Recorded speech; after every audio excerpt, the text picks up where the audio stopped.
My name's Jack Turner, mid-30s, single, no kids. I've always been the odd one out in my family, like a spare tire nobody bothers to check. My parents, Ray and Linda, have this thing for Sunday dinners, a tradition they treat like it's straight out of some old TV show. It's supposed to be about family, but really, it's a stage for my older brother, Mitch. He's got the perfect wife, Sarah, and their 2 kids, who everyone fawns over like they're royalty. Mitch is the star, always has been, big job, big house, big dreams. Me? I'm just the guy who shows up with a six-pack and gets a pat on the back like I wandered in off the street. Last Sunday, something felt wrong from the moment I walked into their house. The air was thick, like everyone knew a secret I wasn't in on. Mom was all smiles, but only for Mitch and Sarah, chattering about their new vacation plans. Dad kept dropping lines about the family name and what we're leaving behind while carving the roast. I tried to ignore it, made small talk, passed the green beans. But then Mom asked me to grab the dessert plates, and Mitch chimed in, "Let Jack sit, he's not here every day." It hit me hard, like I wasn't their son, just some guy crashing the party. After dinner, we're all in the living room, kids running wild, Sarah on her phone. Dad stands up, clears his throat like he's about to give a speech. I figured he'd crack a lame joke, but instead, he says they've got big news. Mom's got this forced smile, Mitch looks like he's won the lottery, and I'm just sitting there, sipping my beer. Dad announces they've rewritten their will. "We're making sure the family's future is secure," he says, staring right at Mitch. Then Mom turns to me, her eyes cold, and says, "We're not throwing our hard work away on someone who's never amounted to much." I froze. Before I could even blink, Dad adds, "You've always been on the fringes, Jack. Time to make it clear." He raises his glass to Mitch and says, "To the one carrying our name forward." Mitch clinks glasses, grinning. Sarah looks up, smirks, and mutters, "Good thing I picked the right Turner." I wanted to smash my bottle on the floor, but instead, I just stared back, my voice low. "Thanks for spelling it out. You'll wish you hadn't." I stood, grabbed my keys, and walked out. Mom called after me, "Don't make a scene, Jack." I didn't stop. As I hit the driveway, I heard Mitch chuckle, and that laugh burned into me. I drove home, my phone silent except for one text from Mom, "Get home safe. We'll talk when you're not so upset." I didn't reply. That night, I couldn't sleep, Dad's words on the fringes looping in my head. I'm done playing their game. They want Mitch to be the future? Fine. Let's see how that works out when I stop showing up. It's been a couple weeks since that Sunday dinner where my parents, Ray and Linda, laid it all bare, cutting me out of their will and toasting my brother Mitch like he's the family savior. I walked out, said my piece, and figured that was the end of it. But the silence that followed was louder than I expected. My phone stayed quiet. No calls, no texts, just that one weak message from Mom the night it happened, acting like I was the one who needed to cool off. I didn't respond. I wasn't waiting for an apology, but the way they just moved on stung more than I thought it would. I've always been the second-string son. Mitch was the high school quarterback, the guy with the corner office, the one Dad took to business meetings while I got left with a maybe next time. I wasn't a deadbeat, got a decent job, paid my bills, kept my head down. But to them, I never fit the Turner mold. When I'd bring home a report card with BS, it was, "Why can't you be more like Mitch?" Even as kids, Dad would drag Mitch to car shows, while I'd be stuck mowing the lawn or sent to Grandma's. I wasn't trouble, just not the son they wanted to show off. That dinner wasn't the first time they made it clear, but it was the loudest. Dad's obsessed with this idea of a Turner legacy, a small chain of auto shops he and Mom built from a loan they got from her dad years ago. He acts like he's Henry Ford, but really, they just fixed cars and hired guys to do the heavy lifting. Mitch was always in on it, shadowing Dad, learning the books. Me? I'd ask to help, and Dad would say, "This isn't your thing, Jack." Never asked if I was interested, just decided I wasn't. After a while, I stopped trying. Why beg for a seat at a table where you're not wanted? What gets me is how they didn't even try to hide it. They could have called me privately, said, "Jack, the will's going to Mitch." Instead, they turned it into a performance, with Mom's cold stare and Dad's toast. And Mitch? He ate it up. He's always loved being the golden boy, playing the part while throwing little jabs my way, like calling me a guest at my own family's dinner. He knows how to twist the knife and still look like the good guy. The will itself doesn't even bother me as much as you'd think. It's not about the money, I do fine on my own. It's the way they did it, like I'm not even their blood. Why invite me just to gut punch me in front of everyone? If you're going to write me off, don't make a show of it. So, I'm done. No more Sunday dinners, no more playing nice for their sake. I ignored the next invite that popped up in the family group chat. Mitch sent a text, all casual, "You coming this week?" I didn't answer. Let them have their perfect little family with Mitch and Sarah and the kids. I'm not their punching bag anymore. I know some folks would say to let it go, don't hold a grudge. But I'm not built that way. When someone shows you who they are, you don't forget it. They wanted to make it official? Cool. I'll show them what happens when I stop caring about their precious legacy. I'm not sure what's next, but I'm already thinking about how to make them feel this. Call it petty, but I don't care. They drew the line. Now it's my turn to show them where I stand. It's been about a month since I walked out of that Sunday dinner, when my parents, Ray and Linda, made it crystal clear I'm not part of their Turner legacy. I've stuck to my guns, no calls, no texts, no showing up to their family gatherings. The family group chat keeps pinging with invites, but I mute it and move on. Mitch tried texting a couple times, playing the concerned brother with, "Hey, you good?" messages, but I left him unanswered. Then, out of the blue, Mom called, acting all sweet, asking how my job's going, if I'm eating right. I let her ramble, waiting for the real reason. Sure enough, she mentions a barbecue for Mitch's oldest kid's birthday. "It'd mean a lot if you came, Jack," she said. I told her I had plans. She pushed, saying the kids miss me. I gave in, not because I believed her, but because I wanted to see if anything had changed or if this was just another act. I showed up to the barbecue, and it was like stepping into a play where everyone knew their lines except me. Balloons everywhere, kids screaming, burgers on the grill. Mitch was all buddy-buddy, slapping my shoulder, cracking loud jokes for the crowd. Sarah gave me a quick nod, like I was some distant cousin she barely remembered. Mom and Dad were putting on their happy family routine, but it felt hollow, like they were trying too hard. I kept my distance, sipping a soda, watching the show. Then, in the kitchen, Mom cornered me while she was slicing watermelon. "Mitch is really taking on a lot with the shops," she said, all proud. "Your dad says he's got a real head for it." I just nodded, not taking the bait. She kept going. "He's making us proud, stepping up like that." Something about her tone, like she was rubbing it in, stuck with me. Later, I stepped outside to get some air, scrolling my phone to avoid the noise. I overheard Mitch talking to one of his old high school buddies near the garage. He was complaining about the auto shops, saying the customers were a pain, the mechanics were lazy, and he was drowning in paperwork. He sounded stressed, kept checking his phone like he was waiting for bad news. I watched him pace, and it hit me, he wasn't in control. He was faking it. Back inside, I caught Dad and Mitch at the dining table, hunched over some spreadsheets. Dad's voice was sharp, saying, "You can't keep dropping the ball, Mitch." Mitch snapped back. "I'm doing what I can, okay?" Then he shoved his chair and stormed off. Dad saw me watching, clammed up, and changed the subject. That got me thinking maybe their perfect little empire wasn't so perfect. The next week, I started poking around. Nothing crazy, just driving by a couple of the auto shops. One of them looked rough, oil stains on the pavement, a broken sign, and a dumpster overflowing with junk.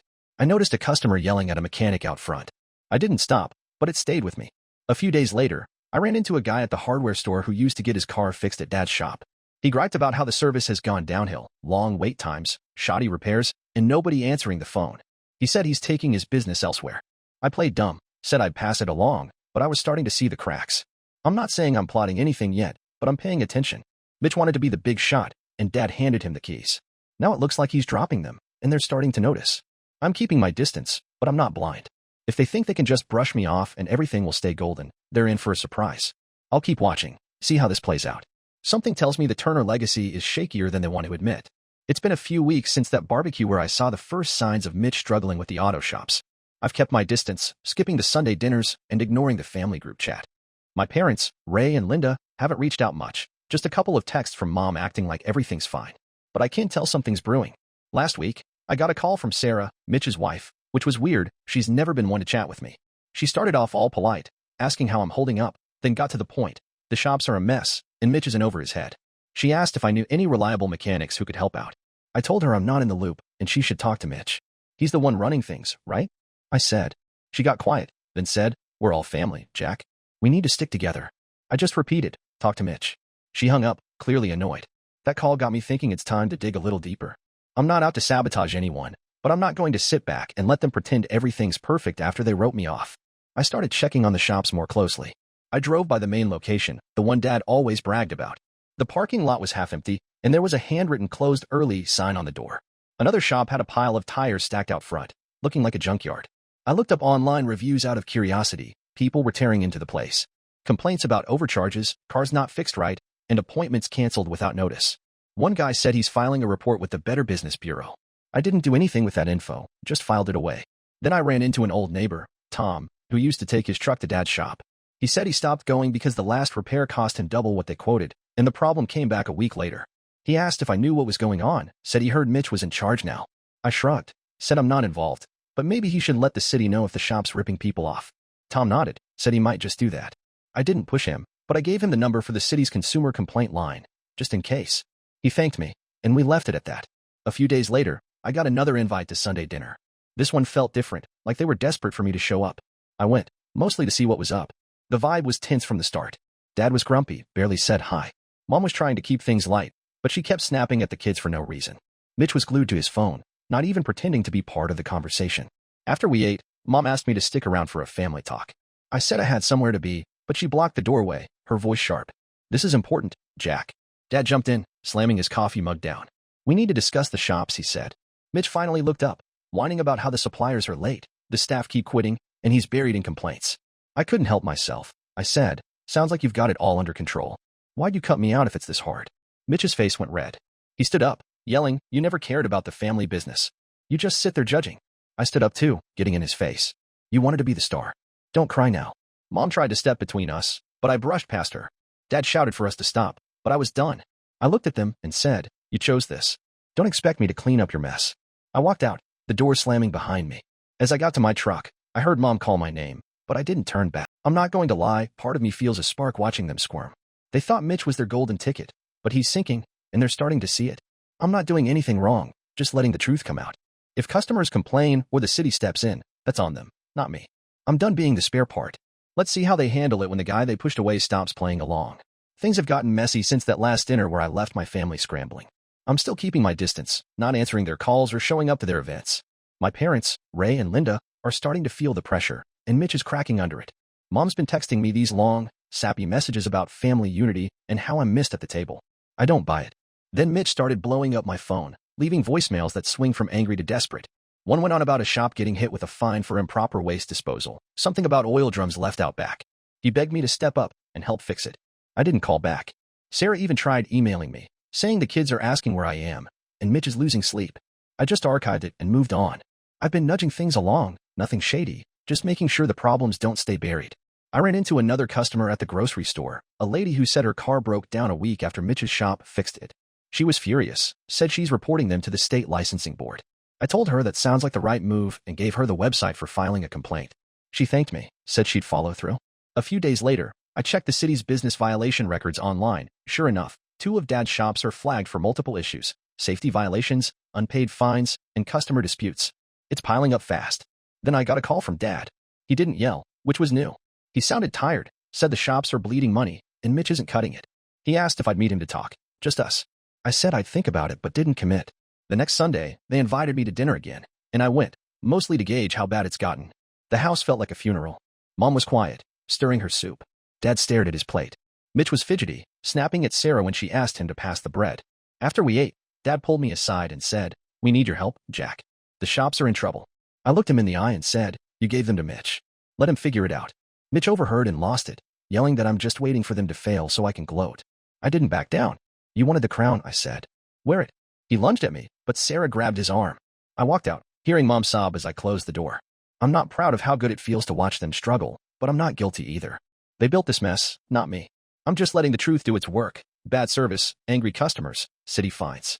It's all coming to a head, and they're looking to me to bail them out after years of pushing me aside. I'm not playing that game. I know more about those shops than they think, years of overhearing Dad's rants, seeing how he cut corners. If they want to keep their legacy, they'll have to fight for it without me.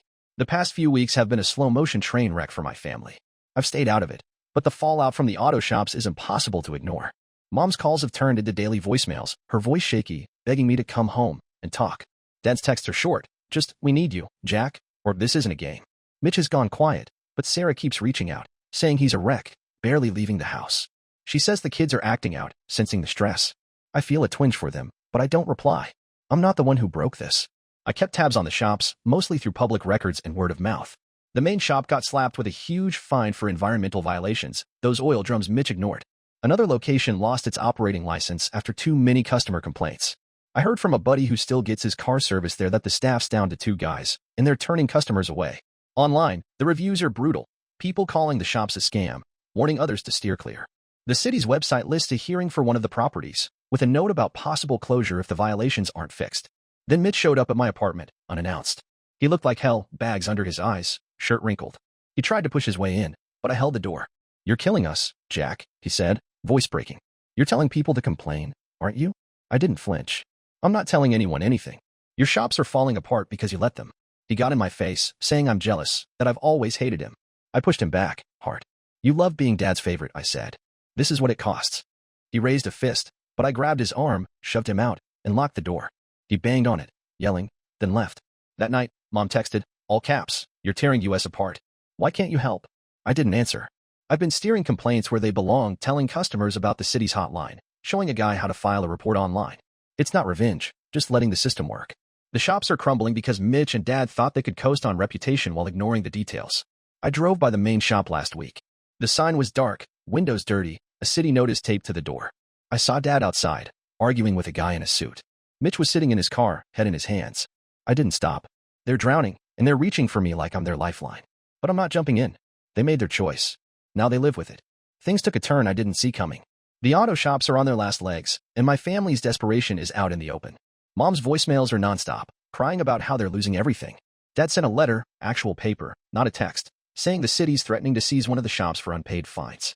He asked me to meet him, man to man, to discuss options. Mitch hasn't called, but Sarah showed up at my work, waiting by my truck. She said Mitch is drinking too much, the kids are staying with their parents, and she's scared they'll lose their house. You could help, Jack, she said. You know the business. I told her they should have thought of that before cutting me out. She walked away, tears in her eyes. I checked the city records again. One shop's been sold off, dirt cheap, to cover debts. The other's under a foreclosure notice. I ran into an old mechanic who worked for Dad. He said the last shop's barely open, no customers, no staff. He asked if I was taking over. I laughed and said, not a chance. But it got me thinking. I've saved up some money, and I know the business better than Mitch ever did. I listened when Dad talked, even if he didn't notice. I reached out to a guy I know who flips businesses. He said the main shop's a steal if I can get it before the city auctions it. I made an offer through him, low but fair. It went through. I own the shop now, the one Dad called the heart of the Turner legacy. A week later, I got a call from Dad's lawyer, asking if I'd sell it back to the family. I didn't respond. Mom showed up at my place, banging on the door, sobbing that I'm stealing their future. I didn't open it. Mitch drove by once, just stared from his car, then peeled out. They're falling apart, and they think I'm the answer. But I'm not doing this for them. I'm doing it for me. I'm fixing the shop up, new sign, new staff, fair prices. Customers are coming back, slowly. I'm not trying to be a hero, just proving I'm not the nobody they thought. They keep calling, texting, sending relatives to guilt me. Aunt Clara, who never cared, left a voicemail about family loyalty. I ignored it. They're begging for a sit-down, saying they'll rewrite the will, make things right. I don't care about their money anymore. I've got my own path now, one they didn't hand me. They chose Mitch, and he crashed. That's their legacy, not mine. It's been a few months since I bought the shop, and things have settled in a way I didn't expect. My family's gone quiet, no more calls, no more letters. Mom sent one last note, slipped under my door, saying she's sorry and wants to talk. I kept it but didn't reply. Dad stopped driving by. Mitch and Sarah moved to her parents' place, I heard, trying to start over. The kids send me birthday cards, which I keep on my fridge. That's the only part that hurts, but I can't fix what their parents broke. The shop's doing better than I hoped. I renamed it. Turner's is gone. Now it's Jack's Auto. I hired a couple of solid mechanics, cleaned the place up, and started advertising. Word's getting around. People trust us. I'm not rich, but I'm proud. I built this, not Dad, not Mitch. It's mine. The other shops are gone, one sold, one shuttered by the city. Dad's legacy is just a memory now, and he's got nobody to blame but himself. I drive by their house sometimes, see the lawn overgrown, curtains drawn. It's sad, but it's not my weight to carry. I've been thinking a lot about what family means.